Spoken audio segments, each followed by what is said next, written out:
नमस्कार। शब्दाक्षर के इस केंद्रीय पटल पर आप सभी का हार्दिक स्वागत और अभिनंदन करती हूँ। मैं नीता अनामिका शब्दाक्षर के इस मंच पर आज के अतिथि साहित्यकार प्रोफेसर हरीश अरोड़ जी का बहुत-बहुत स्वागत करती हूँ। बची रहे धन्यवाद मानवता धन्यवाद। जग बची रहे मानवता जग में सदा करे प्रयत्न, साहित्य की सेवा में रत है शब्दाक्षर के रत्न। जी हाँ, मानवता ही साहित्य है और साहित्य ही मानवता। अगर मानवता बची रही तो साहित्य भी बचा रहेगा। शब्दाक्षर एक ऐसी साहित्यिक संस्था है जो भारत के 25 राज्यों में मानवता फैला रही है, अर्थात साहित्य की सेवा में रत है। बच्चों की उभरती प्रतिभाओं से लेकर नए-नए युवा कलाकारों जिसको कहते हैं कि आप साहित्यकार, लेखक, कवियों की खोज में भी लगी रहती है और समय-समय पर उन्हें सम्मानित कर उनका मान-सम्मान बढ़ाती है। यहाँ तक कि नवांकुर जो प्रतिभाएँ हैं बच्चों में, उनको भी प्रोत्साहित करती रहती है दिनों-दिन। तरह-तरह की कार्यशाला से, तरह-तरह के माध्यमों से तराश रही है युवा साहित्यकारों को, युवा लेखकों को, युवा कवियों को। मैं आभार प्रकट करती हूँ मैं आज के हमारे जो राष्ट्रीय अध्यक्ष हैं हमारे शब्दाक्षर के आदरणीय रवि प्रताप सिंह जी, मैं उनका बहुत-बहुत आभार प्रकट करती हूँ और साथ ही उन्हें बधाई और शुभकामनाएँ भी देती हूँ, जिन्होंने समाज को एक नई दिशा दे रहे हैं, जो साहित्य के माध्यम से और साहित्य के धन से समृद्ध भी कर रहे हैं।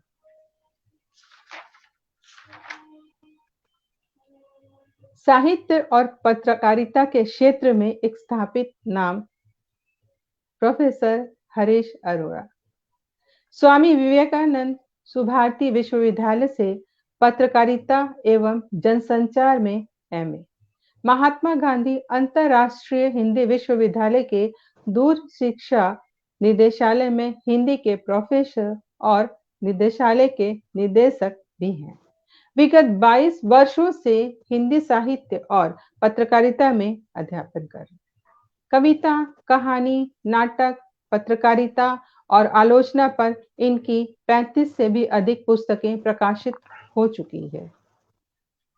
धूप की खुली किताब, एक समर्पित एकांत, कैनवस से बाहर झांकती लड़की, शब्द को प्रवेश करने दो, महाप्रयाण, पाश्चात्य काव्य शास्त्र के सिद्धांत आदि इनकी प्रमुख कृतियां हैं। इनके साहित्य पर इन्हें भारतेंदु सम्मान, आचार्य रामचंद्र शुक्ल सम्मान, महाराजा कृष्ण जैन सम्मान, महावीर प्रसाद द्विवेदी पत्रकारिता सम्मान आदि 20 सम्मानों से भी इन्हें सम्मानित किया गया है, राष्ट्रीय और अंतर्राष्ट्रीय क्षेत्र में। विभिन्न विश्वविद्यालयों एवं संस्थानों में पाठ्यक्रम में इनकी अनेक रचनाएं भी सम्मिलित हो चुकी हैं।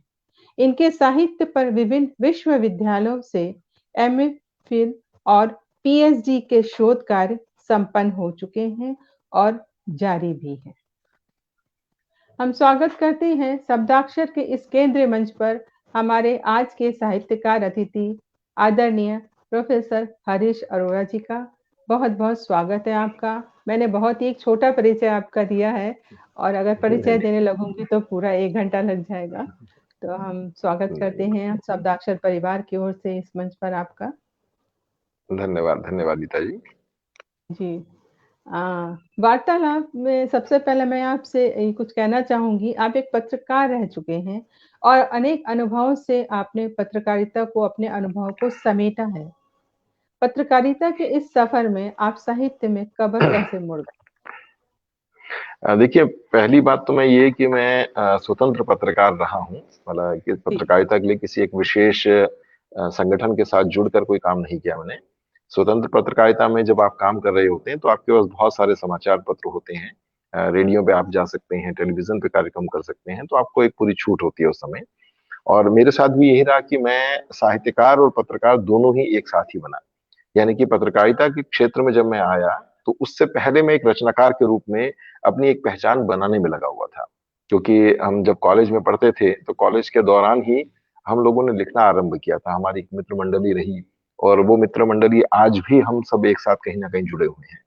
और उसी का ही परिणाम था कि हम एक दूसरे से न केवल सीखते थे, बल्कि अनेक बड़े रचनाकारों के साथ हमने संवाद किए, उनके साथ बैठते थे, अपनी रचनाओं को उनके साथ साझा करते थे, ताकि हमारी रचनाओं में यदि कुछ कमियां हमें दिखाई दे, हमें पता कैसे चलेगा। तो इसलिए वो बड़े रचनाकारों के साथ हम जब बैठकर अपनी रचनाओं को साझा करते थे, तो वो हमें हमें कविता के संबंध में बताते थे, उसकी रचना प्रक्रिया के संबंध में हमें बताते थे। और वहीं से ही मुझे लेखन की प्रविधि के दौरान ये महसूस हुआ कि मैं पत्रकारिता के क्षेत्र में भी कुछ काम करने लगा। यानी विभिन्न समाचार पत्रों में जो पुस्तकें आती थी, उन पुस्तकों की समीक्षाएं लिखने लगा, एक दो फीचर लेख लिखने लगा। तो धीरे धीरे एक पहचान बनने लगी, और इसी तरह से रेडियो में हमने युवाणी में काम करना शुरू किया, कार्यक्रम, अनेक कार्यक्रमों को हमने वहां पर स्थापित किया। तो एक पहचान जो बनती है आपकी, वो दोनों रूपों, क्योंकि मैं मानता हूँ कि कोई भी पत्रकार तभी पत्रकार होता है जब वो एक रचनाकार भी होता है। क्योंकि वहां आप स्क्रिप्ट राइटिंग, कॉपी राइटिंग तभी लिख पाते हैं जब आपके पास रचना धर्मिता का एक कौशल होता है। आप जानते हैं कि साहित्यिक रचनाओं में और पत्रकारीय रचनाओं में लेखन की प्रविधियां चूंकि भिन्न होती हैं, तो दोनों की पहचान होने पर ही आप दोनों जगह अपने आप को स्थापित कर पाने में समर्थ रह सकते हैं। तो मेरी भी यात्रा ऐसी ही रही कि मैंने दोनों, एक तरह से कहिए कि लोग कहते हैं कि दो नावों पर सवार होकर चल रहे थे, बल्कि मैं मानता हूँ नाव तो मेरे पास एक ही थी, लेकिन उस नाव को मैंने दो अलग अलग दिशाओं में हमेशा अपनी यात्रा में बढ़ाए रखा। कभी मैं पत्रकारिता की दिशा में काम करता रहा और कभी मैं साहित्य की दिशा में। लेकिन लक्ष्य मेरा फिर भी वही था कि मुझे साहित्य के क्षेत्र में कहीं ना कहीं अपनी एक पहचान स्थापित करनी थी। तो वो एक दिशा मेरे सामने बनी। जी। बहुत खूब, बहुत ही अच्छी बात कही आपने। एक जीवन में एक मोड़ आता है जहाँ हम मुड़ना चाहते हैं और जो हमारी आंतरिक जो इच्छा होती है वो कभी न कभी प्रबल होके हमारे ऊपर हावी हो जाती है। ऐसा ही होता है हमारे साथ और हम अगर अपनी इच्छाओं को अगर कहते हैं ना अगर आपको आग को आप हवा दें तो भड़कती है। तो यही बात है कि आप आपकी जो अंदर की जो ज्वाला थी साहित्य की उसको आपने हवा दी और वो आप हमारे सामने एक साहित्यकार के रूप में बैठे हैं। बहुत-बहुत जी खूब। बिल्कुल बिल्कुल। आप महात्मा गांधी अंतर्राष्ट्रीय विश्वविद्यालय के हिंदी के प्रोफ़ेसर और निदेशक भी हैं। हम आपसे इसका अनुभव जानना चाहेंगे और साथ ही वर्तमान में जो हिंदी की स्थिति परिस्थिति है, उसके बारे में भी आपसे जानकारी हासिल करना चाहेंगे। देखिए, महात्मा गांधी अंतर्राष्ट्रीय हिंदी विश्वविद्यालय में तो मैं अभी गत वर्ष दिसंबर में ही मैंने 2020 में ज्वाइन किया है। और जी। मैं हिंदी के प्रोफेसर के रूप में मेरा वहाँ नियुक्ति हुई है। लेकिन दूर शिक्षा निदेशालय में इकलौता प्रोफेसर था, इस कारण से मुझे एक जिम्मेदारी भी दी गई कि आपको दूर शिक्षा निदेशालय के निदेशक का दायित्व संभालना है। तो वो दोहरा दायित्व मेरे पास है, और मुझे लगता है कि जब हम कहीं काम करते हैं, तो जो हमें जिम्मेदारियां मिलती हैं, हमें उन जिम्मेदारियों को पूरी तरह से निभाना चाहिए। और मेरे साथ एक अनुभव ये था कि मैं शिक्षण के क्षेत्र में आने से पहले विश्वविद्यालय अनुदान आयोग में भी काम कर चुका था, तो प्रशासन का मेरे पास अनुभव था। और उसी अनुभव का कहीं न कहीं लाभ दूर शिक्षा निदेशालय में रहते हुए मुझे अब मिल रहा है। और अभी लगभग 1 वर्ष की यात्रा मेरी इस विश्वविद्यालय के साथ हुई है।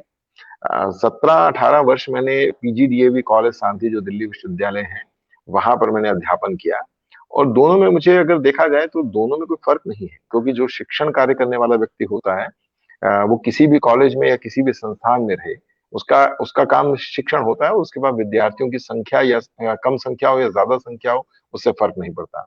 लेकिन ये एक अंतर्राष्ट्रीय विश्वविद्यालय है, और यहाँ इस विश्वविद्यालय को विशेष रूप से विशेष प्रावधान के अंतर्गत कॉन्स्टिट्यूशन में बनाया गया।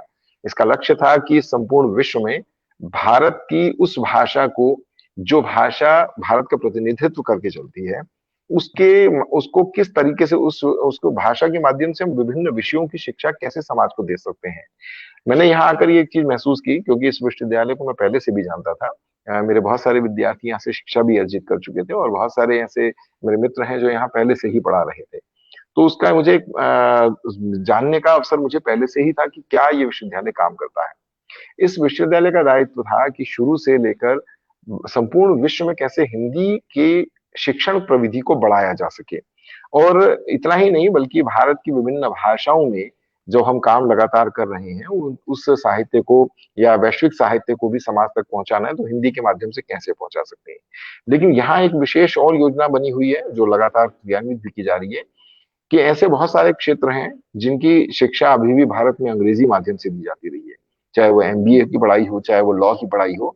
लेकिन इस विश्वविद्यालय में एमबीए की पढ़ाई और लॉ की पढ़ाई दोनों ही हिंदी माध्यम से आरंभ की जा चुकी हैं। और हिंदी माध्यम से पढ़ने के लिए बहुत सारा ऐसा है, भारत का ऐसा बहुत विशाल वर्ग है जो हिंदी पट्टी क्षेत्र में रहता है। उसे अंग्रेजी का ज्ञान उस तरीके से नहीं है जैसे एक सामान्य व्यक्ति को हो सकता है। तो ऐसे विद्यार्थियों को जो शिक्षा प्राप्त करना चाहता है वो कहाँ से प्राप्त करे, इन विषयों की खास तौर पे लोग अक्सर मुझसे लोग ये सवाल करते हैं कि अगर आप एमबीए हिंदी में पढ़ाएंगे तो एमबीए में जो पढ़ने वाला हिंदी भाषा के माध्यम से जो पढ़ने वाला विद्यार्थी होगा उसके पास रोजगार की संभावनाएं कहाँ होंगी, क्योंकि अंग्रेजी में रोजगार की संभावनाएं उन्हें दिखाई देती हैं। लेकिन मैं स्पष्ट कर दूं कि भारत में एक बहुत बड़ा विशाल बाजार खड़ा हुआ है जो हिंदी के माध्यम से लोगों को समाज के सामने ला रहा है। वो हिंदी के माध्यम से समाज को रोजगार भी उपलब्ध करा रहा है। अब आप अगर उसमें पत्रकारिता के क्षेत्र में चले जाएं तो लगभग दिल्ली में ही अगर बात करके चलूं तो 400 से ज्यादा समाचार पत्र और टेलीविजन चैनल उससे कहीं अधिक हैं, और वो सब हिंदी माध्यम से चल रही हैं। अधिकांश जो हिंदी माध्यम से चलने वाले समाचार पत्र हैं वहां पर आपके पास यही कंडीशन सबसे महत्वपूर्ण होती है कि आपको हिंदी का अच्छा ज्ञान होना चाहिए, आप एक अच्छे स्क्रिप्ट राइटर हो सकते हैं।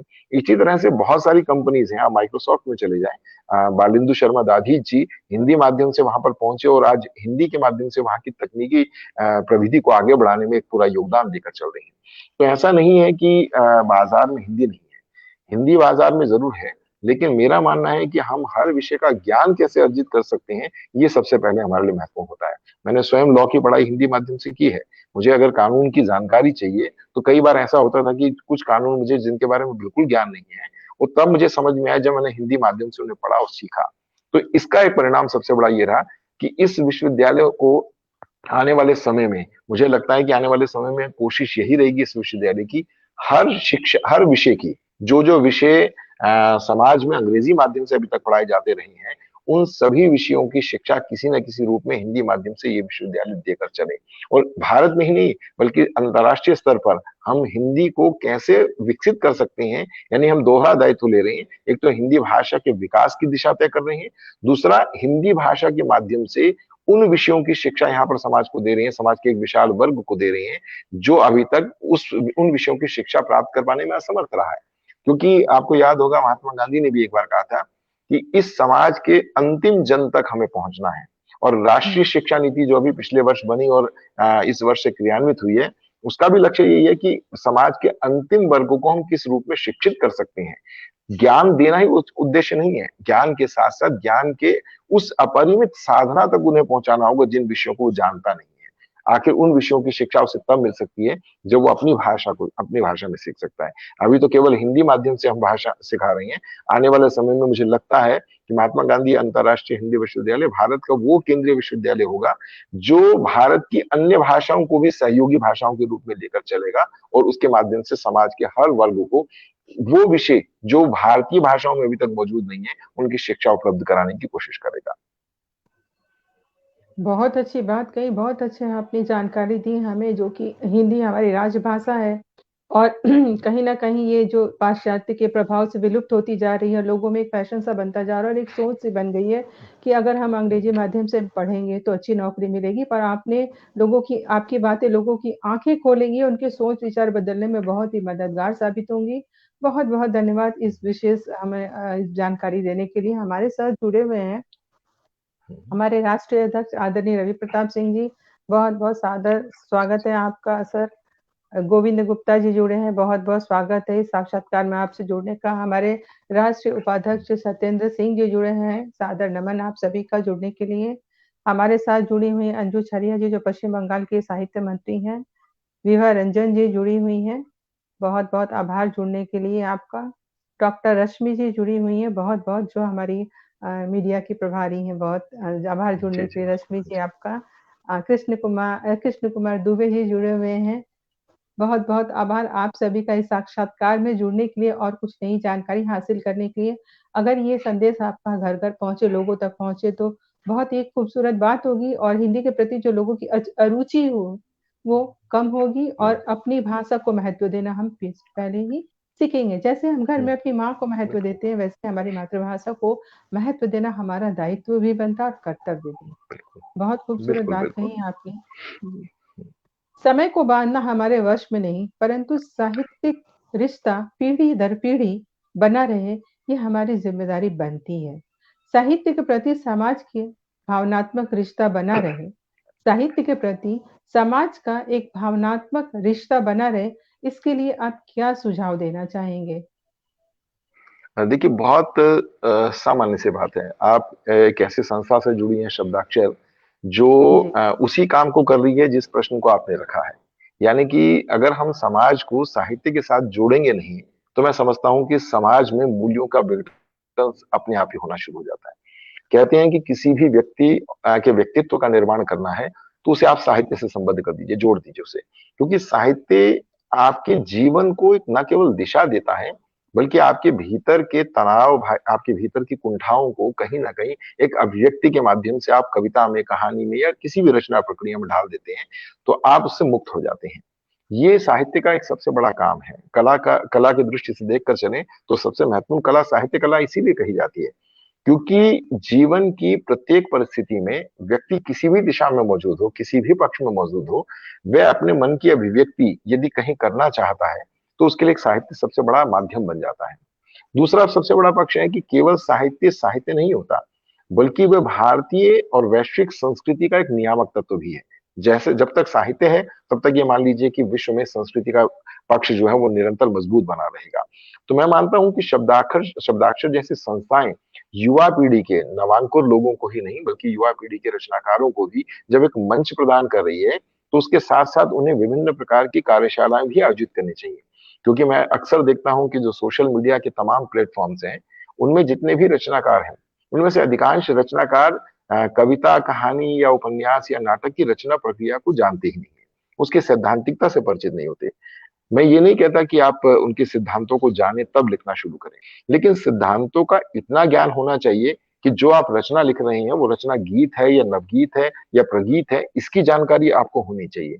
अगर आप गजल लिख रहे हैं, तो गजल में अगर आपको रदीफ और काफिया की जानकारी नहीं है, तो फिर आप गजल कैसे लिख रहे हैं? फिर आप स्पष्ट रूप से आप ये कहिए कि मैं नज्म लिख रहा हूं। तो आपको जब विधाओं की जानकारी नहीं होगी और उसके आंशिक छंद शास्त्र की जानकारी नहीं होगी, तब तक मैं समझता हूं कि आप एक साहित्यकार के रूप में स्थापित नहीं हो सकते। लेकिन ये बहुत बड़ा दुर्भाग्य है इस देश का कि सोशल मीडिया में लोगों को अपनी आवाज रखने का जो जगह तो दी है, लेकिन बहुत सारे रचनाकार ऐसे हैं, जब उनकी रचनाओं पर हम कोई टिप्पणी कर देते हैं, तो वे अक्सर नाराज हो जाते हैं। उन्हें लगता है कि शायद जो दूसरा व्यक्ति उनकी कविताओं पर या कहानी पर टिप्पणी कर रहा है और ये बता रहा है कि वो कविता मूल रूप से कविता के रूप में नहीं है, उसे कैसे सुधारना चाहिए, तो उन्हें वो स्वीकार नहीं करते। आलोचना स्वीकार करना हर व्यक्ति का सबसे महत्वपूर्ण काम होता है। आप जानते हैं कि तुलसी ने भी कहा था कि निंदक नियरे राखिए। जब तक आप अपने समीप किसी निंदक को नहीं रखेंगे, तब तक आपको ये ज्ञान नहीं होगा कि आप वास्तव में जो लिख रहे हैं वो वास्तविक रूप में कविता, गीत, कहानी है या नहीं है। हमने भी बहुत सारे रचनाकारों के सानिध्य में बैठकर काम किया है। हम उन्हें अपनी गजलें दिखाते थे, हम उन्हें अपनी कविताएं, गीत दिखाते थे, और जब उन्हें दिखाते थे तो वो हमें बताते थे कि किस शब्द का प्रयोग आपने कहाँ गलत किया है। कई बार आप एक शब्द के लिए किसी एक विशेषण का प्रयोग करते हैं, पता चलता है कि वो विशेषण उस शब्द के लिए उपयुक्त है ही नहीं। तो जब वो विशेषण ही उपयुक्त नहीं होगा, तो इसका मतलब उस शब्द के साथ उसका जो तादात्म्य संबंध नहीं बनता, उससे अर्थ का अनर्थ हो जाता है। तो इन सब चीजों का ज्ञान हर व्यक्ति को रखना चाहिए। तभी हम साहित्य को भी श्रेष्ठ साहित्य के रूप में ला सकते हैं, और उसके माध्यम से समाज को कहीं ना कहीं एक नैतिक पक्षधरता की ओर ले जाने में एक बहुत बड़ी भूमिका निभा सकते हैं। और भारतीय संस्कृति को विकास की दिशा में अगर ले जाना है, तो साहित्य से बेहतर विकल्प नहीं हो सकता। जी।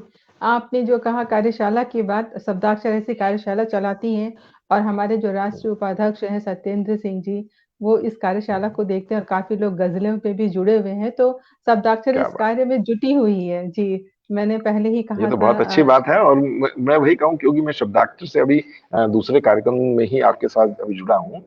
इससे पहले मैं केवल बहुत सारे सोशल मीडिया प्लेटफॉर्म पे उसके कार्यक्रमों की जानकारियां मुझे जरूर मिलती रही, लेकिन अपनी व्यस्तताओं के कारण मैं जुड़ नहीं पाता था। और मुझे लगता है कि मैं भी बहुत सारे युवा वर्ग के ऐसे रचनाकारों को जानता हूँ जो इस तरह के प्लेटफॉर्म की तलाश में रहते हैं। हमारा लक्ष्य वही वही लोग हैं जो सीखना चाहते हैं। जो सीखना ही नहीं चाहता और अपने आप को एक बड़ा रचनाकार मानता है, उसे लगता है कि वही एक सबसे श्रेष्ठ रचनाकार है, तो मुझे लगता है कि इसके लिए पाठक और आलोचक अपने आप तय कर लेंगे कि कौन अच्छा है और कौन अच्छा नहीं है। जी, बिल्कुल सही कहा, निंदक नियरे राखी, ये बात सही है।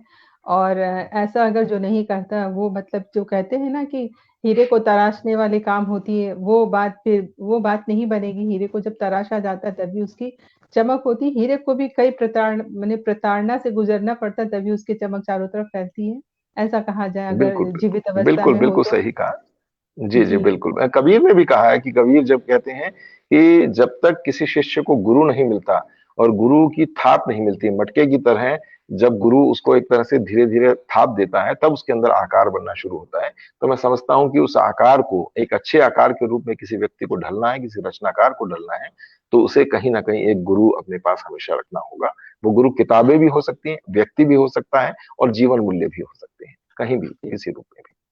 बिल्कुल सही कहा। मैं आभार प्रकट करना चाहती हूँ विभा रंजन जी का, प्रताप जायसवाल जी, जो इस कार्यक्रम से जुड़े। प्रताप जायसवाल जी कोलकाता के जाने-माने एक थिएटर आर्टिस्ट, कलाकार हैं, रंगमंच के निर्देशक और ये बहुत निर्देशक भी बढ़िया। रह चुके हैं। सत्येंद्र जी जुड़े हुए हैं, जो हमारे राष्ट्रीय उपाध्यक्ष हैं और साथ ही कार्यशाला भी चला रहे हैं सप्ताक्षर में तरह-तरह के। तो संत कुमार जी जुड़े हुए हैं, बहुत-बहुत आभार जुड़ने के लिए आपका।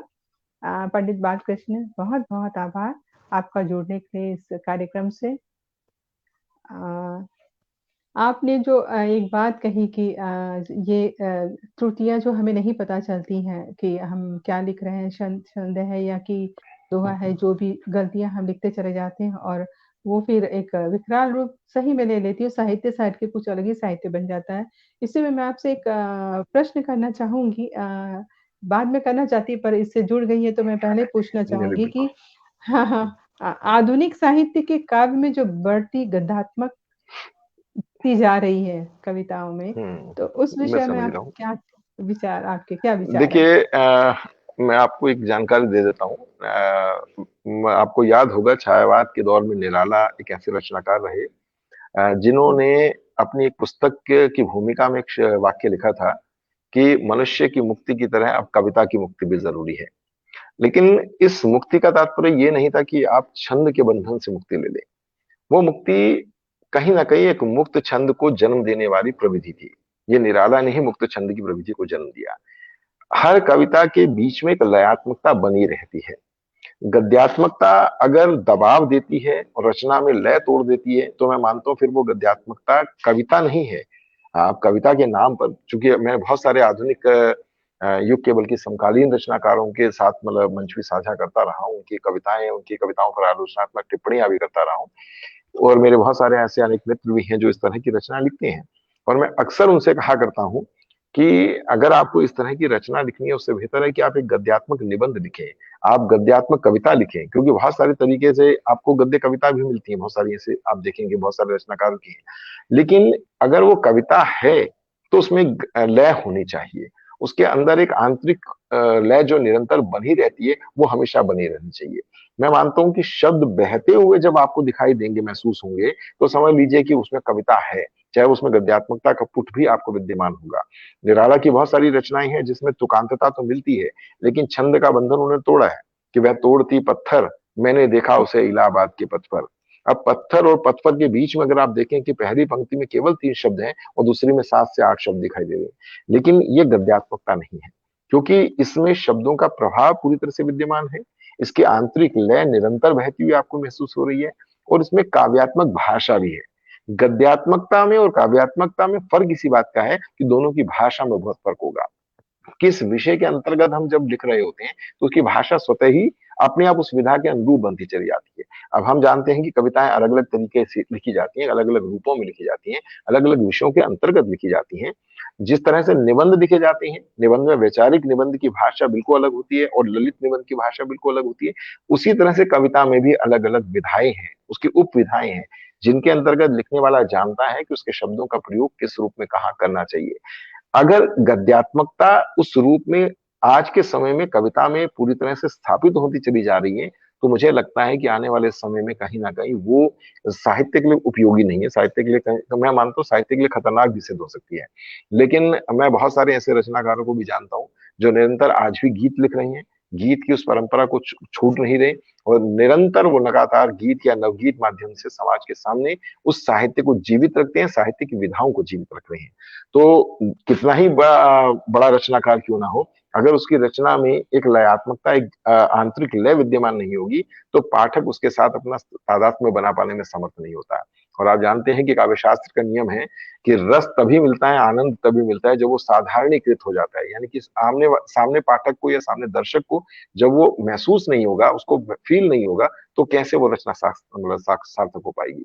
तो इसलिए गद्यात्मकता अच्छा हो, कोई बुरा नहीं है, क्योंकि निराला ने साफ कहा था कि जब समय के अनुरूप, बदलते हुए समय के अनुरूप आपके सामने यथार्थ की अभिव्यक्ति के लिए गीत की शैली नहीं बन सकती, तो उसमें आपको उससे मुक्त होना ही पड़ेगा। तो वो छंद से मुक्त हुए, लेकिन उन्होंने मुक्त छंद के माध्यम से एक आंतरिकता, आंतरिक लय, एक आंतरिक जुड़ाव बनाए रखा। इसीलिए वो एक श्रेष्ठ रचनाकार के रूप में साहित्य में आज भी जाने जाते हैं। बिल्कुल सही कहा आपने। आपकी इसी बात पर आपकी कोई एक कविता सुनना चाहूंगी। आपकी कुछ कविताएं मैंने पढ़ी है, तो आपकी जो मनपसंद कविता। देखिए, मनपसंद ये शब्द कहकर आप थोड़ा सा विकट स्थिति में डालें, क्योंकि हर रचनाकार के लिए उसकी सभी रचनाएं एक बच्चे की तरह होती है, और माँ के लिए हमेशा जो भी बच्चा होता है, कोई भी बच्चा हो, वो हमेशा उसे सबसे अच्छा और सबसे प्रिय लगता है।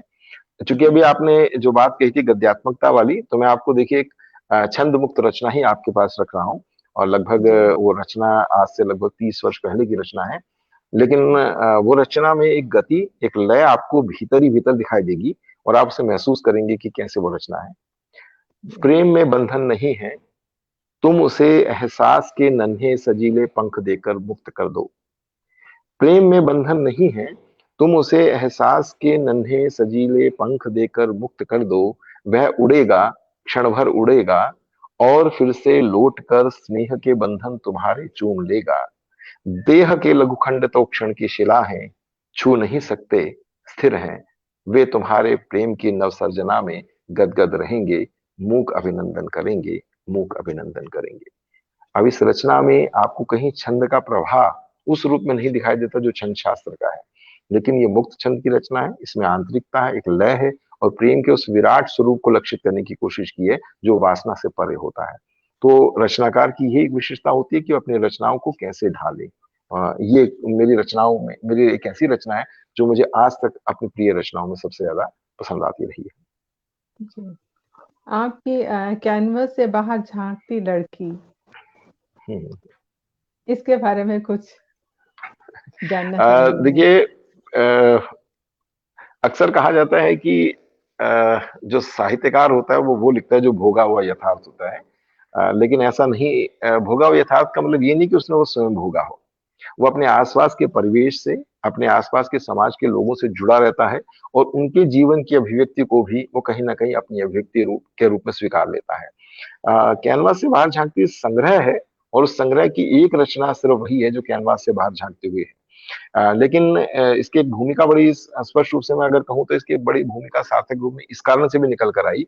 रचनाएं बहुत सारी चूंकि उसमें हैं, और मुझे लग रहा था कि शीर्षक भी मैं कोई और दे सकता था, लेकिन मन अचानक इस रचना पर आकर केंद्रित हो गया, और मुझे लगा कि हाँ, इस रचना का ही शीर्षक देना ज्यादा उपयुक्त होगा।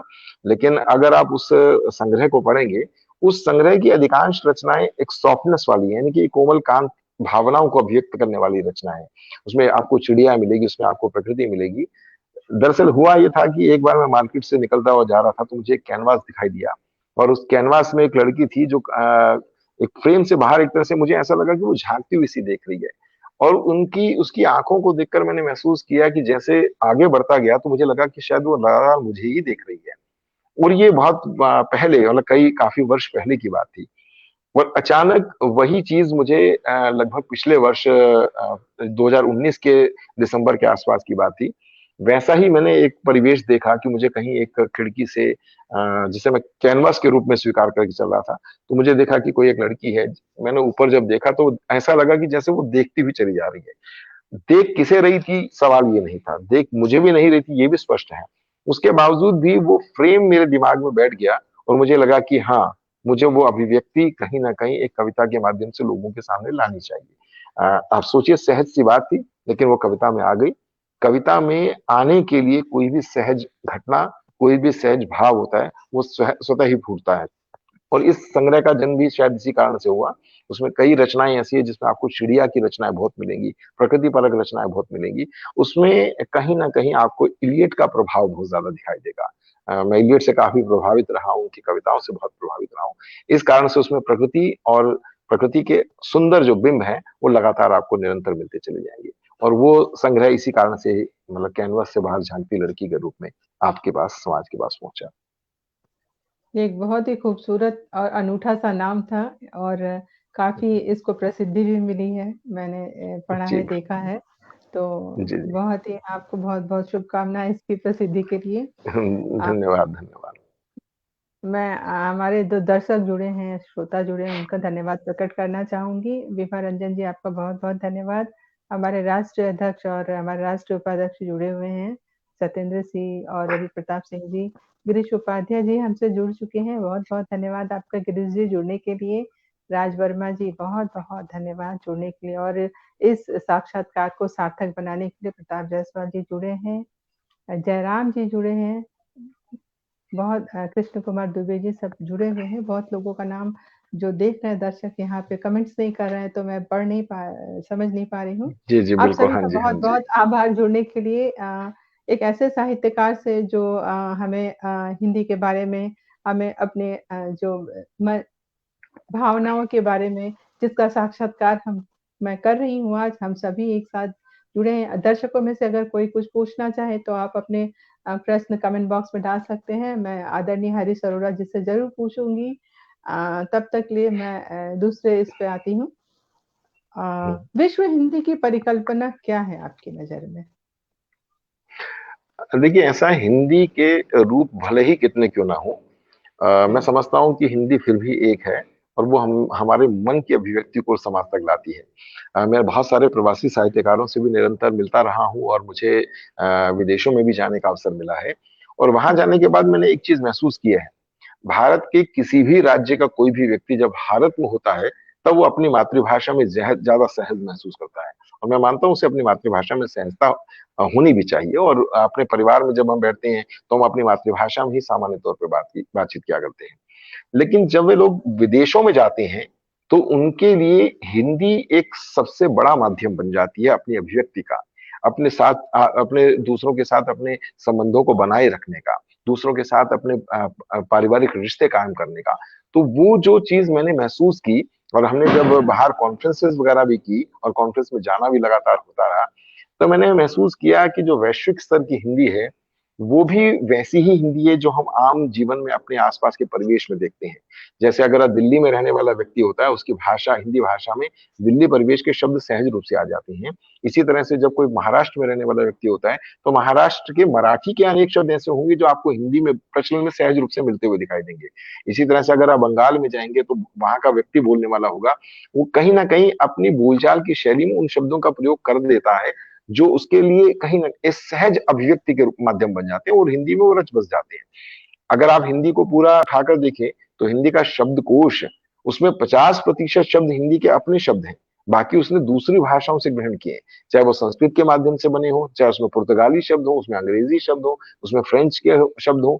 ये आपकी भाषा में सहज रूप से आए हैं और आप इन्हें अब निकाल नहीं सकते।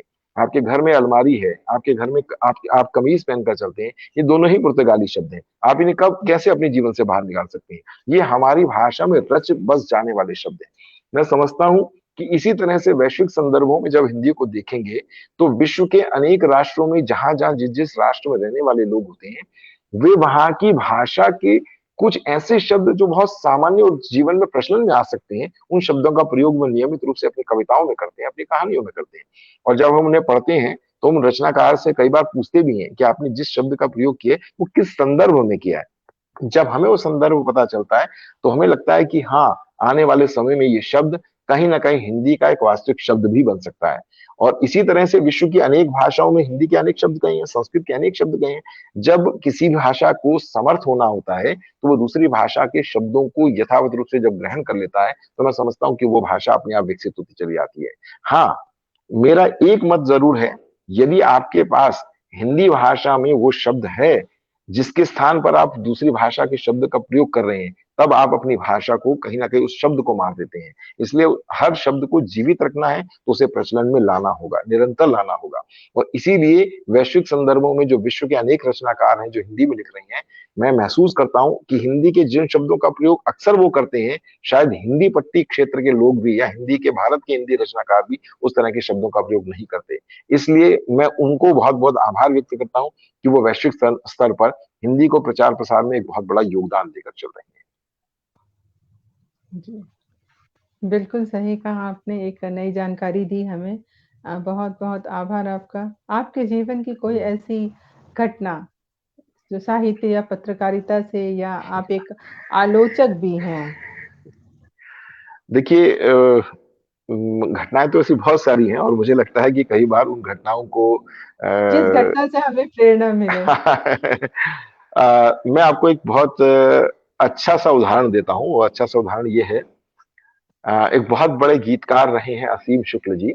जब मैं कॉलेज में पढ़ा करता था तो हम छोटी छोटी गोष्ठियों में जाया करते थे या कुछ बड़ी गोष्ठियों में भी जाया करते थे।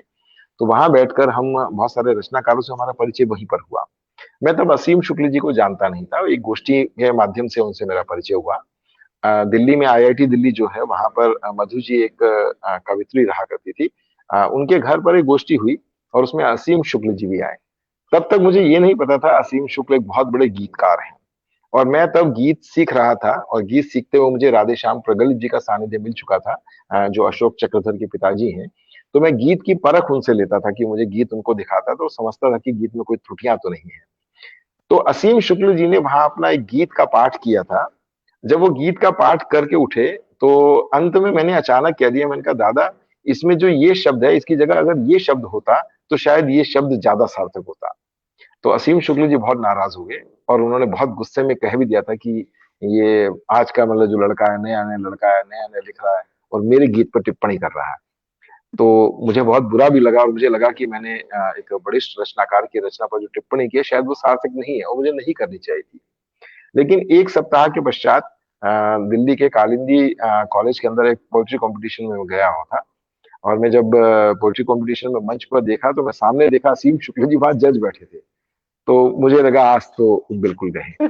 और तब अपनी रचना का मैंने पाठ वहां किया और रचना का पाठ करने के बाद मैं आकर बैठ गया और उसके बाद असीम जी मंच पर आए और मंच पर खड़े होकर उन्होंने एक बात कही कि आज से लगभग एक सप्ताह पहले उन्होंने वो घटनाक्रम बताया, नाम नहीं दिया। उन्होंने बोला कि मैंने ऐसे ऐसे टिप्पणी की और मैं जब घर गया और मैं बहुत गुस्से में था और मेरी पत्नी ने पूछा क्या हुआ, तो उन्होंने मैंने कहा, मैंने उनको कोई जवाब नहीं दिया पहले। फिर कह रहा मैंने अपनी पत्नी को पूरा किस्सा बताया और मैं बहुत गुस्से में था। कह रहे उसके बाद मेरी पत्नी ने कुछ नहीं किया, मुझे पहले चाय पिलाई और चाय पिलाने के बाद ये कहा कि अब आप शांत हैं। तो बोला हाँ। तो उसके बाद कहते हैं मेरी पत्नी ने मुझसे कहा कि वैसे उस लड़के ने ठीक कहा था, इसकी जगह अगर वो शब्द होता तो ज्यादा अच्छा होता। कह रहे उसके बाद मैंने विचार किया और मुझे लगा कि हाँ, कि वो शब्द ज्यादा सार्थक है क्योंकि उसके अंदर जो कोमलता है वो भाव उस भाव को व्यक्त अभिव्यक्त करने के लिए है।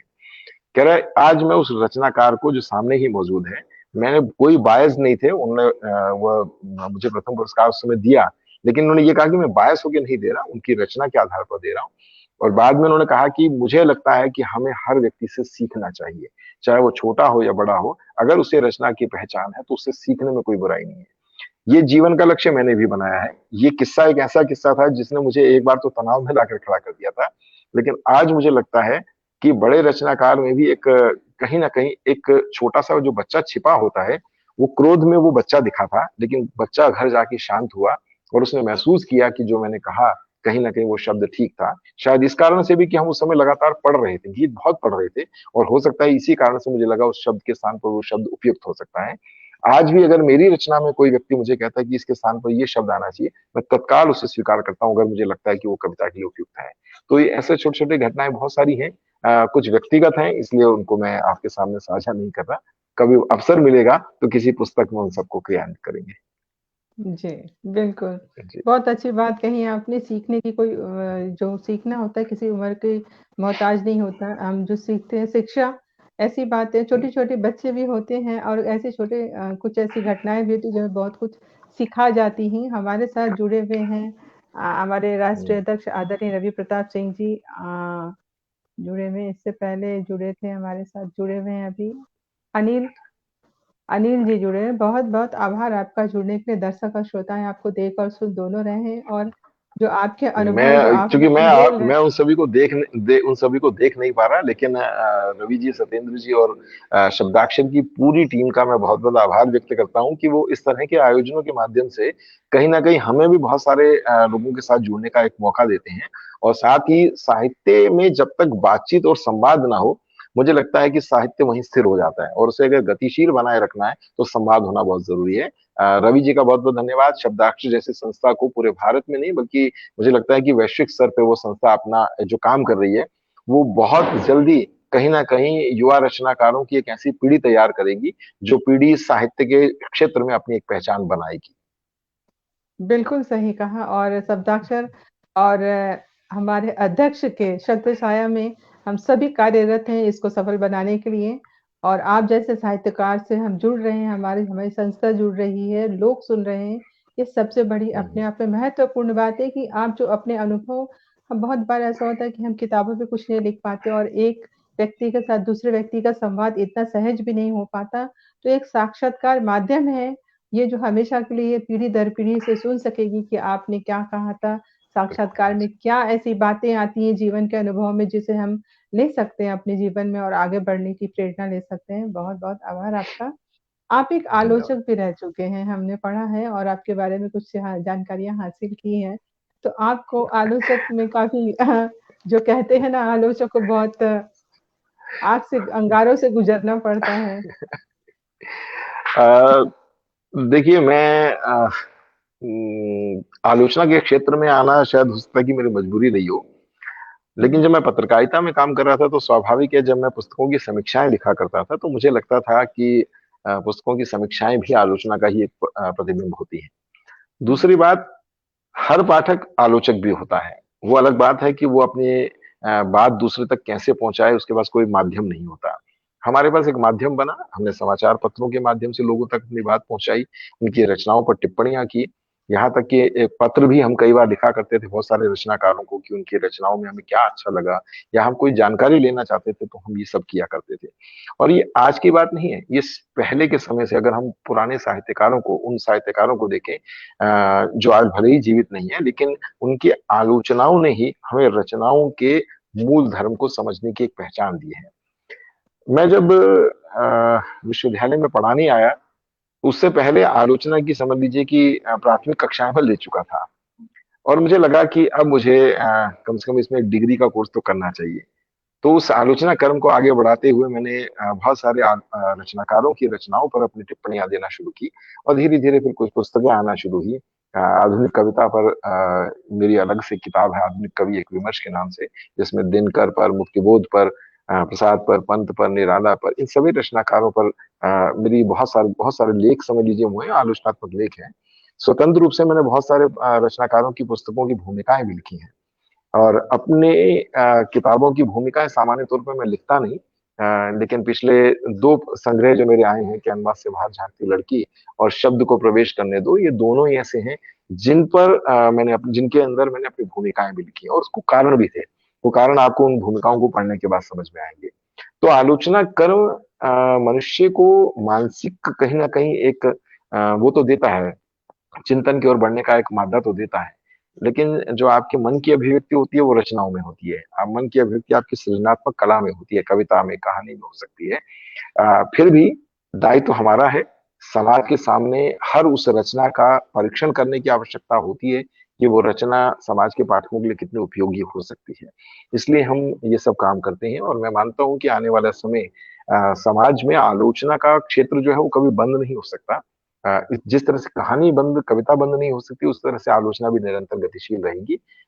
ये अलग बात है, मन जो है वो कविता पर ही ज्यादा टिकता है। जी। बहुत-बहुत खूब, आपने बहुत अच्छी बात कही। आपकी कोई जो कविता है, लयबद्ध, छंदबद्ध हम सुनना चाहेंगे, क्योंकि आपने से कुछ अ, दिन पहले। दरअसल मैं आज जिस माहौल में बैठा हूँ, जयपुर के एक गेस्ट हाउस में हूँ अभी, विश्वविद्यालय के काम से आया था, और मुझे जी, लगता है कि एक गीत को यहाँ पर गाकर मैं थोड़ा सा माहौल को, आसपास के माहौल को, लेकिन सिर्फ एक बंद है जो मेरे गीत का एक बंद है, मैं वो आपके साथ साझा करूंगा जिससे आप समझ पाएंगे। जी जी। अधरों के कंपन से जीवन बंध सभी टूटे, कहीं छिपी रोती कलियों से दर्द नए फूटे। अधरों के कंपन से जीवन बंध सभी टूटे, कहीं छिपी रोती कलियों से दर्द नए फूटे। सात सुरों को एक तारे ने होले से दुलराया, सात सुरों को एक तारे ने होले से दुलराया। जिनमें दर्द नहीं होता वो गीत नहीं होते, गीत नहीं होते। ये दर्द भले ही प्रेम का हो, ये दर्द भले ही राष्ट्र का हो, दर्द कहीं ना कहीं आपकी कविता में निरंतर, गीत में निरंतर झलकता है। एक छोटा सा बंद मैंने आपके साथ साझा किया है। जी, बिल्कुल सही कहा। कवि जो होता है, एक लेखक होता है, वो अपनी भावनाओं को, अपने एहसासों को, अपने अंदर की पीड़ा को, अनुभवों को ही शब्दबद्ध करता है और तभी रचना सामने आती है। और ये जितनी भी गहराई होती है, इंसान जो पढ़ने वाला जो होता है, जो इसे पढ़ते हैं, वो काफ़ी इससे आंतरिक रूप से जुड़ने लगते हैं। बहुत अच्छी बात कही आपने, गद्य और पद्य दोनों के ऊपर प्रकाश डाला और उसके एक अनुभव हमें बताया। इसके लिए बहुत-बहुत आभार आपका। हमारे साथ जुड़े हुए हैं रमेश यादव जी, बहुत-बहुत आभार आपका जुड़ने के लिए। मनीष मीत जी जुड़े हुए हैं दर्शक में, बहुत-बहुत आभार। रामकेश जी, गिरीश जी, बहुत-बहुत आभार जुड़ने के लिए हमसे। और हमारे जो अतिथि हैं, साहित्यकार हैं, वो आपको देख नहीं पा रहे हैं, तो उनकी तरफ से भी आप सभी को आभार प्रकट करती हूँ मैं। और शब्दाक्षर धन्यवाद। के इस मंच की तरफ से भी आप सभी का हम आभार प्रकट करते हैं कि आप हमसे जुड़े हुए हैं और इस साक्षात्कार का आनंद ले रहे हैं। चलते-चलते आपसे एक प्रश्न पूछना चाहूँगी कि युवा पीढ़ी जो होती है, हमारे समाज की रीढ़ की हड्डी होती है। रीढ़ की हड्डी ही है और देश की भी कहा जाए तो है। तो उनके ऐसे लेखकों, आने वाले साहित्यकारों के लिए, युवा पीढ़ी के कवियों के लिए आप क्या संदेश देना चाहेंगे? देखिए, चूंकि आपने कहा कि युवा पीढ़ी के रचनाकारों के लिए क्या संदेश देना चाहूंगा, क्योंकि समाज का अगला जो जिम्मेदारी उठाने वाला वर्ग है, वो यदि रचना के प्रति समर्पित नहीं होगा, रचना को समझने वाला नहीं होगा, तब तक मैं समझता हूं कि वो एक अच्छा रचनाकार नहीं बन पाता। महत्वपूर्ण बात यह है कि क्या वो लिख क्या रहा है, इस पर मैं कभी टिप्पणी नहीं करता। मैं अक्सर ये टिप्पणी करता हूं कि क्या वो रचना वास्तव में रचना है, ये सवाल उठना बहुत जरूरी होता है।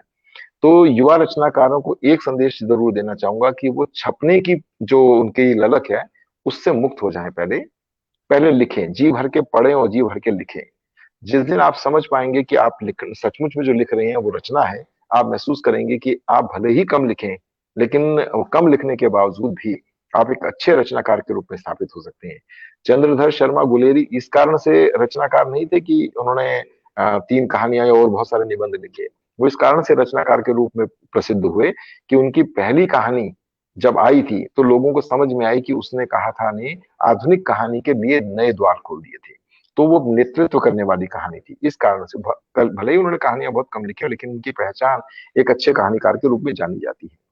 तो मुझे, मैं आपको स्पष्ट करूं कि एक, जब मैं पहली बार मैंने लिखना आरंभ किया था, तो एक वर्ष तक मैंने लगभग 200 से अधिक कविताएं लिख डाली थी। और मैंने एक अपने प्राध्यापक को जब वो रचनाएं दिखाई तो उन्होंने उठाकर सारी फाड़ दी और बोला कविता लिख कर लाओ। उसके बाद मुझे समझ में आया, उन्होंने मुझे कहा कि पहले आप इन रचनाकारों को पढ़ें। तो मैंने दिनकर को पढ़ा, बच्चन को पढ़ा, गे को पढ़ा, निराला को पढ़ा, महादेवी को पढ़ा, लगातार मैंने पढ़ा। लगभग 5-6 महीने तक मैंने पूर्ण अध्ययन जब किया तब मुझे महसूस हुआ कि सचमुच में मैंने अभी तक कविता लिखी ही नहीं थी। उसके बाद से लेकर आज तक भले ही मेरी 250 कविताएं नहीं होगी, लेकिन ये मैं जरूर दावा कर सकता हूँ कि वो 250 कविताएं ही हैं। यानी कि आप कम लिखें, उससे कोई बुरा नहीं होगा, लेकिन लिखें हमेशा अच्छा। और आपको छंद की पहचान होनी चाहिए, हर विधा की पहचान होनी चाहिए। इसके लिए आपको अगर परीक्षण लेने की आवश्यकता न भी हो तो भी आप किताबों का सहारा लेकर समझ सकते हैं। आप लगातार गीतों को, गीतकारों को पढ़िए, लगातार कवियों को पढ़िए। आप धीरे धीरे समझ जाएंगे कि कविता का वास्तविक ढांचा क्या होता है। आप जब स्ट्रक्चर को समझ पाएंगे तभी आप उसको बुन पाएंगे, वरना आपको मैं उदाहरण देता हूँ, क्योंकि मुझे कविता की पहचान, गीत की पहचान कैसे हुई। मैं अक्सर अपनी माँ को देखा करता था कि मेरी माँ सर्दियों में बैठ के स्वेटर बुना करती थी, और मैं उनसे सवाल किया करता था कि आप 3 सिलाई ले लेती हैं, और 3 सिलाई में कभी इधर से धागा चलता है, कभी उधर से ऊन का धागा चलता है, और एक अच्छा सा डिजाइन बनकर आ जाता है, तो वो कैसे बना लेती है? और जबकि आप देखती भी नहीं और आपके हाथ चल रहे होते हैं, बातचीत करते करते वो क्या करती है? तो माँ ने कहा कि ये अनुभव से होता है। तो वो अनुभव क्या था, ये मैंने तब समझा कि जब लगातार मैंने गीत पढ़ना शुरू किया, गीतों को लिखना शुरू किया, धीरे धीरे मुझे समझ में आया कि जब तक आपकी रचना मांझी नहीं जाएगी, मंझेगी नहीं, तब तक उस रचना में कहीं ना कहीं एक सौंदर्य बोध जो आना चाहिए वो दिखाई नहीं देगा। इसलिए युवा पीढ़ी के रचनाकारों के लिए संदेश है कि लिखने से पहले जितना आप लिखते हैं उससे कहीं 4 गुना आपको ज्यादा पढ़ना होगा, तब जाकर आप समझ लीजिए कि एक अच्छी रचना लिख पाएंगे। अन्यथा जो फेसबुक की दुनिया में या सोशल मीडिया की दुनिया में ऐसे रचनाकार हैं, जिन रचनाकारों की भीड़ में हम भी खो जाते हैं, तो मैं समझता हूं कि ऐसे रचनाकारों से बचने की आवश्यकता है। उन युवा रचनाकारों को जो खासतौर पे जिन्हें छपने की चिंता सबसे अधिक होती है, लिखने से ज्यादा। तो इसलिए छपने की पीड़ा छोड़ दीजिए, अच्छा लिखेंगे तो दुनिया आपको छापेगी, और नहीं लिखेंगे तो सोशल मीडिया आपके पास है, तो आप जितना छपना चाहें उतना छप सकते हैं। बहुत ही अच्छी और बहुत ही सटीक बात कही है आपने कि 1-2 पेपर में हमारा नाम आ जाता है और छपने के लिए हम इतने मतलब उतावले हो जाते हैं कि हमारी रचनाएँ छपी और खुशी होती है, पर हम अपने उस जो रचना है उसकी आंतरिकता को नहीं पहचानते, खुद को नहीं पहचानते। एक ऊपरी हमारे अंदर जो आवरण होता है ना वो हम उसी में उसी मोह-पाश में बंध के रह जाते हैं, जबकि लिख सकते हैं हम अंदर अगर खुद को झाँक के देखें, थोड़ा-सा हम पढ़ें और थोड़ी जानकारी हासिल करें, साहित्यकारों को जानें, तो अवश्य अगर कोई इतना लिख सकता है तो बहुत कुछ ही लिख सकता है। आपने बहुत ही बिल्कुल अच्छा बिल्कुल। संदेश दिया है और हम्म, माने जिसको कहते हैं ना अपनी आत्मा से रूबरू होने का आपने संदेश दिया है कि हम अपनी आत्मा से तभी रूबरू हो सकते हैं जबकि हम उसकी गहराई में उतरे तभी। ऊपरी बिल्कुल। सतह बहुत ही ज ये होती है मतलब बनावटी होती है और आंतरिक सतह जो होती है वही हमारी वास्तविक होती है। बहुत ही वास्तविक सुंदर होते हैं, बात बिल्कुल। कही। आपने बहुत ही सुंदर बात कही और अपने सारे अनुभव हमारे इस साक्षात्कार में उड़ेला है। समय की सीमा थी, नहीं तो हम आपसे और भी बातें करते। आपका भी समय मूल्यवान है, समझती हूँ। आपसे हम फिर कभी इसी तरह जुड़ेंगे और बहुत सारी जानकारियाँ आपसे हम लेना चाहेंगे, अनुभव को आपसे हम अपने आप में समेटना चाहेंगे, दर्शकों में बिखेरना चाहेंगे। सप्ताक्षर के जी इस बिल्कुल। मंच की तरफ से और हमारे पूरी संस्था की तरफ से, हमारे परिवार की तरफ से आपका बहुत-बहुत आभार और हमारे जो दर्शक हमसे जुड़े हुए हैं, तभी से हमारे राष्ट्रीय अध्यक्ष जी, उपाध्यक्ष जी और बहुत से ऐसे पदाधिकारी लोग हैं और कोलकाता से, कोलकाता के बाहर के ऐसे बहुत ऐसे विद्वत लोग जुड़े हुए हैं इस साक्षात्कार में।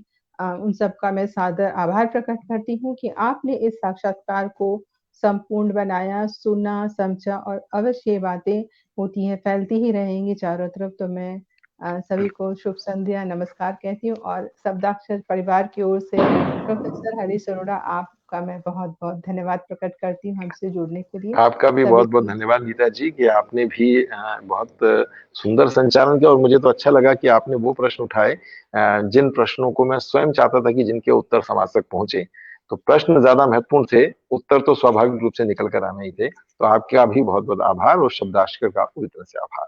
धन्यवाद। बहुत-बहुत आभार हमारा हौसला बढ़ाने के लिए बहुत-बहुत शुक्रिया। सभी को शुभ संध्या, नमस्कार। नमस्कार।